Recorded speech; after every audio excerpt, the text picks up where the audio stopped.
આ વિસ્તારના ક્ષત્રિય આગેવાનોએ મંચ ઉપર બેસી અને પોતાનું સમર્થન ભારતીય જનતા પાર્ટીની સાથે જ્યારે જાહેર કર્યું છે, ત્યારે હું ક્ષત્રિય સમાજને વિનમ્ર અપીલ કરવાના મતનો છું કે દેશની અંદર આ પ્રકારનું શાસન જ્યારે નરેન્દ્રભાઈના રાજમાં ચાલતું હોય ત્યારે નાની મોટી વાતને દરગુજર કરીને મેં અગાઉ પણ સમાજની વચ્ચે જઈને જે વિષયો મૂકેલા છે આપ બધા જાણો છો. પુનશ્ચ ફરીથી હું અપીલ કરું છું કે રાષ્ટ્રના આ પ્રવાહમાં મોદી સાહેબના હાથ મજબૂત કરવા માટે ને સમર્થ ભારત બનાવવા માટે આપ સૌ પણ સાથે જોડાય એવી અપીલ. ભારત વિશ્વગુરુ હતો. આજે દુનિયાભરના લોકો આપણે ઇતિહાસમાં ભણતા હતા, તક્ષશિલા અને નાલંદાની અંદર ભણવા આવતા હતા. વિશ્વભરના ચાઇની મુસાફરે લખ્યું છે એના જે ભારતની વિઝિટમાં કે અહીંયા આ પ્રકારની વ્યવસ્થાઓ હતી અને એમાં આટલા વિદ્યાર્થીઓ ભણતા હતા, આટલા ગુરુકુળો હતા, એવું એમાં લખેલું છે. હું હમણાં રાજકોટના અમારા લોકસંપર્કના કાર્યક્રમમાં એક યુનિવર્સિટીમાં ગયો હતો, મારવાડી યુનિવર્સિટી. એક યુનિવર્સિટી છે, એમાં મારે જવાનું થયું હતું. ત્યારે એ લોકોએ મને ત્યાં મંચ ઉપર કીધું કે અમારી યુનિવર્સિટીમાં આજે 40 દેશના લોકો અહીંયા રાજકોટમાં ભણે છે. નહીં, અહીંથી તો ભણવા જાય, આપણા લોકો રાજકોટ ભણવા જાય એવું નહીં. 40 દેશના લોકો, 40 વિદેશના લોકો રાજકોટની અંદર આપણી યુનિવર્સિટીમાં ભણે છે. આ પ્રકારની સ્થિતિનું સર્જન 10 વર્ષના શાસનમાં મોદી સાહેબ કરવામાં સફળ થયા. મિત્રો, આ તો ઉદ્યોગ વિસ્તાર છે. અહીંયા તો મને હમણાં મારી બાજુમાં બેઠા હતા દુર્લભજીભાઈ કહેતા હતા કે અહીંયા લગભગ આજુબાજુની આ 4 સીટ ને અસર કરતો આ વિસ્તાર, 4-5 જિલ્લાના લોકો તો અહીંયા કામ ધંધા અર્થે આવીને વસ્યા છે અને અહીંયા પોતાનું ધંધા રોજગારનું કામ કરે છે ને હવે અહીંના નાગરિકો બની ગયા છે. આ બધા જે પ્રવાહો હાલ્યા, મોહનભાઈએ જ એક વખત એક જગ્યાએ કીધું હતું કોઈ સભામાં કે અમને જે ગેસ મળતો હતો એને બદલે અમને સીધી પાઇપલાઇન દ્વારા જે ગેસ આપ્યો એ મુખ્ય અમારા ઉદ્યોગોને વિકાસ કરવા માટેનો પાયો ત્યાંથી નખાણો, એમાં સ્પીડ પકડાય. ક્ષમતા હતી પણ એને ટેકો મળવાની આવશ્યકતા હતી. એવા તો અસંખ્ય પગલાઓ મોદી સાહેબે રાજ્ય સરકારના મુખ્યમંત્રી શ્રી તરીકે અને વડાપ્રધાન શ્રી તરીકે લીધા. હવે તો ઇન્ટરનેશનલ એરપોર્ટ આવ્યું. એ રાજકોટના હીરાસરમાં છે એમ કહેવાય છે, પણ સાચી વાત એ છે મોરબી જિલ્લામાં છે હીરાસર. મોરબી જિલ્લામાં હવે ઇન્ટરનેશનલ એરપોર્ટ છે એમ કહેવાય છે. ટ્રેનોની અંદર ડબલ લાઇન થઈ ગઈ છે. સિંગલ ટ્રેકને કારણે આપણી ઘણી બધી મુશ્કેલીઓ હતી.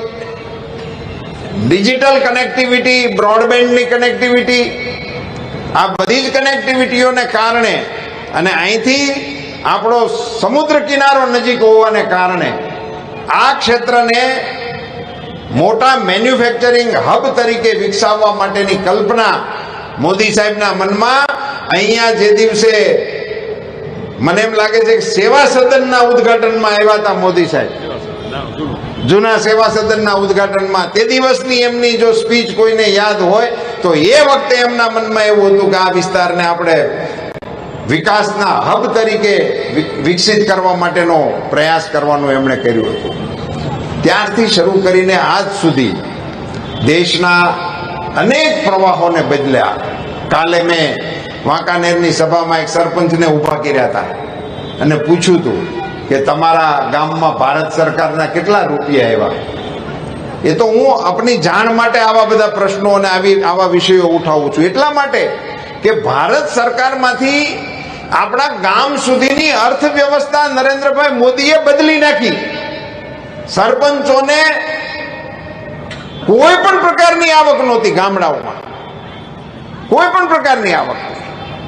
હું એવા સરપંચોને પંચાયતોને ઓળખું છું પટાવાળાને પગાર ન થતા હોય. મેં એને પૂછ્યું હતું એક વખત પટાવાળાને, તને શું આપે? તો મને કે ચાવી આપે. દેવા લેવાનું કાંઈ ન હોય, એને એનો એ માભોક આપણી પાસે પંચાયતની ચાવી છે, એ સિવાય કાંઈ ના હોય.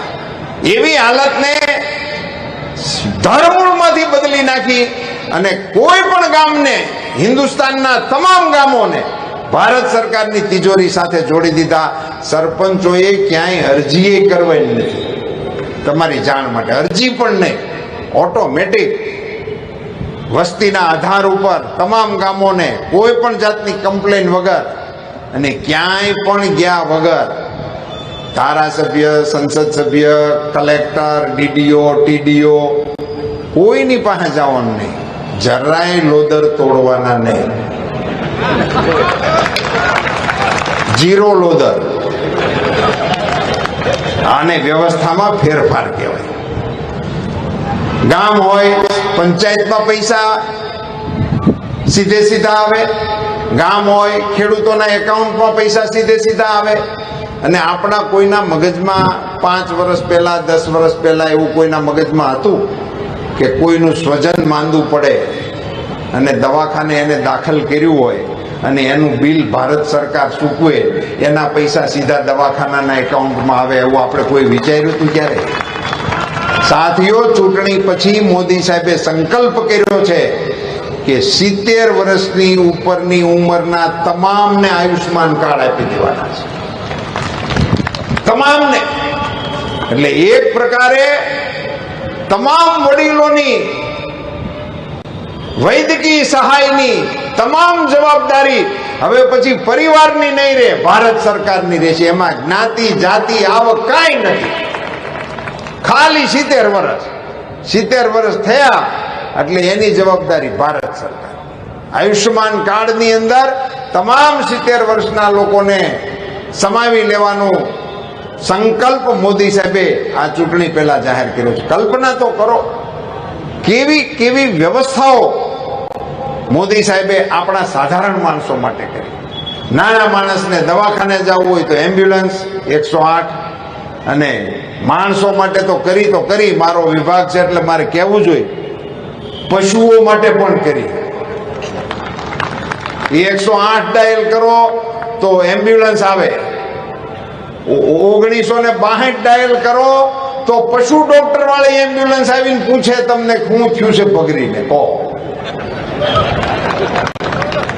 1962 ટ્રાય કરજો પશુપાલનની યારે જોડાયેલા લોકો. અને હવે તો નવી પેઢીને, આ તો ચૂંટણીનો સમય છે એટલે નહીતર હું નવી પેઢીને હવે ટેકનોલોજીના પ્રયોગ સાથે પશુપાલનની અંદર જોડાવા માટે આ તમારી ઇન્ડસ્ટ્રીની હારવાર ઊભું રહે એવું કામ થાય એવું છે, એવો વિષય છે. તમને ખાલી ઉદાહરણ આપે તો થોડો રસ પડે એવું. હમણાં બ્રાઝિલની અંદર 1 મહિના પહેલા, અંદાજે મહિનો થયો હોય, 1.5 મહિનો થયો હોય, તારીખ મને યાદ નથી, એક ગાય આપણી ઓંગોલ બ્રીડની, આંધ્રમાં એક ઓંગોલ કરીને બ્રીડ છે, દેશી ગાય આપણી જેમ ગીર છે, કાંકરેજ છે, એમ એક ઓંગોલ ગાય છે. એક ગાય 35 કરોડ રૂપિયામાં વેચાણી, ઓનલાઈન. આ તમને એટલા માટે કહું છું કે આમાં શું પોટેન્શિયલ છે એ હજી આપણા ધ્યાનમાં નથી આવ્યું. અને મોદી સાહેબે આ વિભાગ બનાવ્યા પછી એને માટેના જે નિર્ણયો કર્યા છે, આપણને જેમ વેક્સિન આપીને કોરોનામાં, એમ આખા દેશના પશુઓને વેક્સિન આપવાનું ભારત સરકારના ખર્ચે અત્યારે કામ આલે છે, આખા દેશના પશુઓ. નગર એનું કોઈ કઈ હતું જ નહીં. ઢોર નો ખાય બિચારું, આખી રાત એમને ઊભું રહે, મોઢામાંથી લાળું પડે, ખરવા, આ બધું એને સિઝનમાં થઈ જાય. ગાયું ભેંસુમાં મોટા પ્રમાણમાં આ રોગ આવતો હતો ને એને કારણે એ વહુકી જાય, ભૂખ્યું રહે અને કાંઈ ખબર ન પડે. આપણે દેશી ભરવાડો હોય જાણકાર, એને બોલાવીને ધૂપ ધુવાડા કરે. હવે એને ફાવતું હોય માથું હલાવે, એ બીજું શું કરે? એને બદલે એને વેક્સિનેટ કરવા માટેનો નિર્ણય 15,000 કરોડ રૂપિયાના ખર્ચે આખા દેશની અંદર મોદી સાહેબે ચલાવ્યો છે. ઘટનાઓ તો એમાં એવી ઘટતી હતી, મારા જાણકારની છે એટલે કહું, નામ નહીં દઉં. સવારે માલધારીને બોલાવ્યો કે આખી રાતનો ઊભો છે, બળદિયો કાંઈ ખાતો નથી, નીણ જ નથી ભાંગી, ગમાણીમાં આખી એમનેમ ભરી છે. એ આવ્યો માલધારીને, એને વળી પૂંછડેથી ચાલુ કર્યું બધું ચેકિંગ. હાથ ફેરવતો મોઢે આવ્યો તો એ ખબર પડી શીકલું જ નથી કાઢ્યું, હાથે છાતીએથી આવ્યો. આવા કાર્યક્રમો આપણા હાલતા હતા, એની જગ્યાએ હવે એને ટેકનોલોજી સાથે હવે ગાયને વાછડી જ આવે એવી ટેકનોલોજી આવી ગઈ છે. એનો પ્રયોગ કરી અને પશુપાલન કરાવવાના પ્રયોગો ચાલુ થયા છે. આ દેશને મૂળભૂત રીતે બદલવાનો પ્રયાસ મોદીજી દ્વારા ચાલી રહ્યો છે. પછી એ તમે કોઈ પણ ક્ષેત્ર લેજો, રેલવે તો લગભગ આપણે તો એવું વિચારતા હતા કે કોઈ પણ પ્રકારની વ્યવસ્થા ન થાય તો પછી રેલમાં આપણે જાય. એને બદલે આજે હું મારો પોતાનો અનુભવ એમ કહું છું કે જો મને રેલની સુવિધા મળતી હોય તો હું ફ્લાઇટનો પસંદ કરું. એવી ટ્રેનો અત્યારે હાલે છે, સટાસટ જાય છે આખા દેશની અંદર. વંદે ભારતને એવી ટ્રેનો શરૂ થઈ. મિત્રો, આજે ભારત રેલવેના ડબ્બાઓ અને રેલવે એક્સપોર્ટ કરતો દેશ બની ગયો. એક્સપોર્ટ કરતો દેશ. કેટલીય ચીજો, આ ટેલિફોન, આ આપણો જે હારી ક્વોલિટીના બધા સ્માર્ટફોન જેને તમે કહો છો, એપલ ના હોય, સેમસંગ ના હોય, તો એ બધા ફોનો તો વિદેશથી જ આવતા, આપણી પાસે હોય જ નહીં એવું માનતા હતા. અને એ ફોનોની આપણા દેશની અંદર ઇમ્પોર્ટ કરવા માટેની મોટી ઇમ્પોર્ટ ડ્યુટી આપણે ભરતા હતા. કાનુભાઈ એવું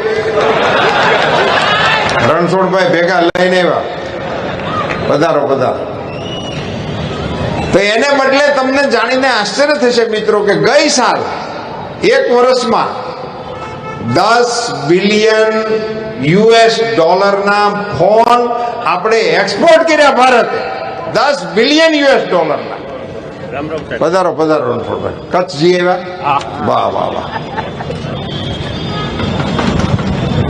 આવી પ્રકારની જે પરિસ્થિતિનું નિર્માણ આપણા દેશની અંદર પ્રધાનમંત્રીશ્રીના નેતૃત્વમાં થઈ રહ્યું હોય, દેશ ગૌરવ લઈ શકે એવી કેટલી ઘટનાઓ તમને ગણાવો જેનું ગૌરવ થાય. આઝાદીમાં હિન્દુસ્તાનને એક બનાવવાનું કામ સરદાર સાહેબે કર્યું, એનું કોઈ યોગ્ય સ્થાન આ દેશની અંદર ઊભું નહોતું થયું. નરેન્દ્રભાઈ મોદીએ આકાશને આંબે એવડી પ્રતિમા ઊભી કરી અને સરદાર સાહેબનું સ્ટેચ્યુ બનાવ્યું. સાહેબ, નર્મદા ડેમ તો ત્યાં હતો જ, પણ સરદાર સાહેબનું સ્ટેચ્યુ બનવાને કારણે આજે દેશનું સૌથી વધારે મુલાકાત લેવા વાળું સ્થળ તરીકે આપણું સ્ટેચ્યુ ઓફ યુનિટી સરદાર સાહેબની પ્રતિમા છે.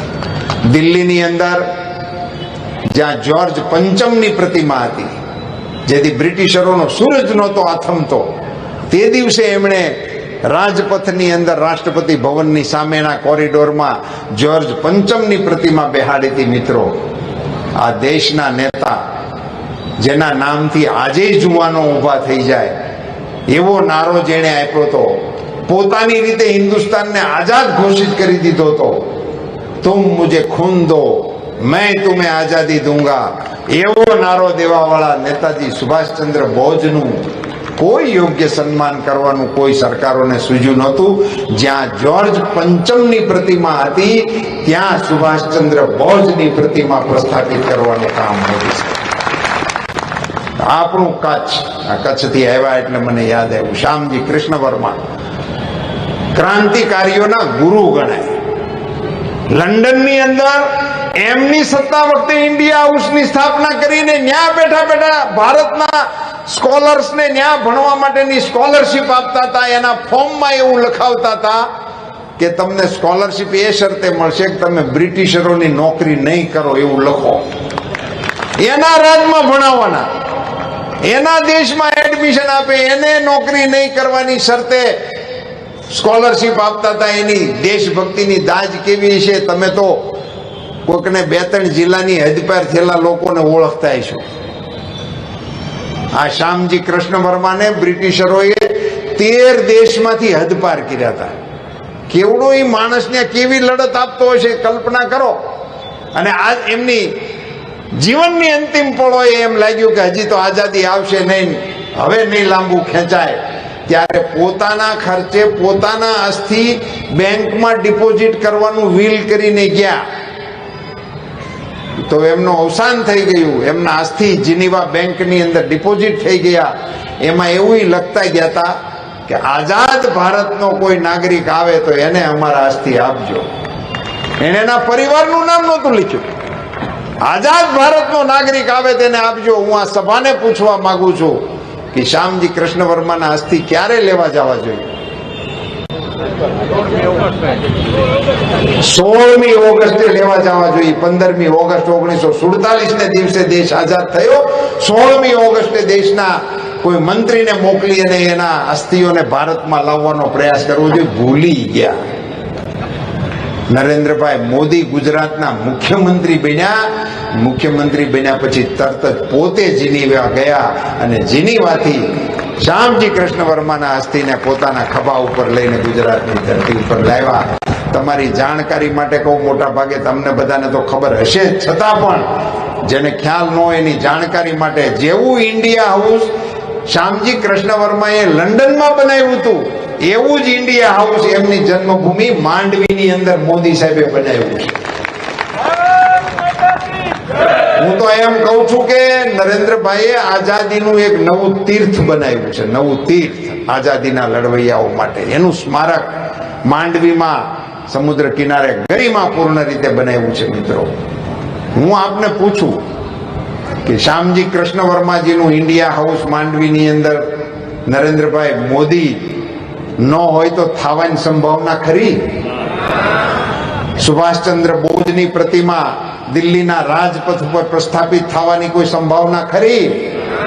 સરદાર સાહેબનું આભને આંબે એવું સ્ટેચ્યુ બનવાની કોઈ સંભાવના ખરી? આને રાષ્ટ્રનું ગૌરવ કહેવાય. વિકાસની સાથે સાથે રાષ્ટ્રના ગૌરવને આગળ લઈ જઈને રામ લલ્લાને 22મીએ અયોધ્યાની અંદર એક ઘટના કહીને મારે મારી વાત પૂરી કરવી છે. દેશના ઇતિહાસમાં બ્રિટિશરો ગયા પછી આપણી નૌસેનાની અંદર બ્રિટિશરોના સેનામાં જે નિશાન હાલતું હતું એનું હાલ્યું. બ્રિટિશરોની સેનામાં બ્રિટિશ ફૌજનું જે સિમ્બોલ હતું એ આપણી નૌસેનાનું સિમ્બોલ મોદી સાહેબ સુધી રહ્યું. નરેન્દ્રભાઈ મોદી સાહેબે વિક્રાંતને ભારતના નૌકાદળની અંદર જોડ્યું. તે દિવસે નરેન્દ્રભાઈએ એ ચિહ્નને ભૂંસી નાખ્યું અને એની જગ્યાએ જે ચિહ્ન લગાડ્યું, હું આ ટંકારા પડદરીની કાર્યાલયના શુભારંભ પ્રસંગે તમારી વચ્ચે ગરિમાપૂર્ણ કહેવા માંગુ છું, છત્રપતિ શિવાજી મહારાજની સેનામાં જે હતું એ ચિહ્નને લગાડ્યું. હું બોલાવીશ એક વખત, જય શિવાજી. આપ કહેજો જય ભવાની. જય શિવાજી, જય શિવાજી, જય ભવાની.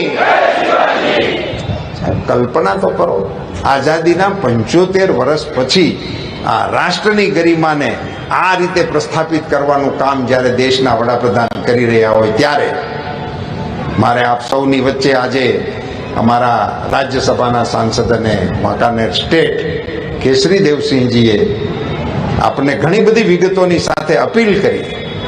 આ મંચની ઉપર આ વિસ્તારના ક્ષત્રિય આગેવાનોએ મંચ ઉપર બેસી અને પોતાનું સમર્થન ભારતીય જનતા પાર્ટીની સાથે જ્યારે જાહેર કર્યું છે ત્યારે હું ક્ષત્રિય સમાજને વિનમ્ર અપીલ કરવાના મતનો છું કે દેશની અંદર આ પ્રકારનું શાસન જ્યારે નરેન્દ્રભાઈના રાજમાં ચાલતું હોય ત્યારે નાની મોટી વાતને દરગુજર કરીને મેં અગાઉ પણ સમાજની વચ્ચે જઈને જે વિષયો મૂકેલા છે આપ બધા જાણો છો. પુનશ્ચ ફરીથી હું અપીલ કરું છું કે રાષ્ટ્રના આ પ્રવાહમાં મોદી સાહેબના હાથ મજબૂત કરવા માટે ને સમર્થ ભારત બનાવવા માટે આપ સૌ પણ સાથે જોડાય એવી અપીલ સાથે આપ સૌએ જે પ્રકારે આજે અહીંયા મોરબી ટંકારા પડદરી વિધાનસભા વિસ્તારના કાર્યકર્તાઓ તરીકે અમારી આ કાર્યાલયના શુભારંભને વિજય રેલીના સ્વરૂપમાં બદલી નાખવા જેવું ભગીરથ કામ કરવા માટે બૂથના મારા પ્રમુખથી લઈ જિલ્લાના પ્રમુખ સુધીના સૌને મારા અભિનંદન. આપ સૌનો ખૂબ ખૂબ આભાર. ભારત માતા કી, ભારત માતા કી. ધન્યવાદ.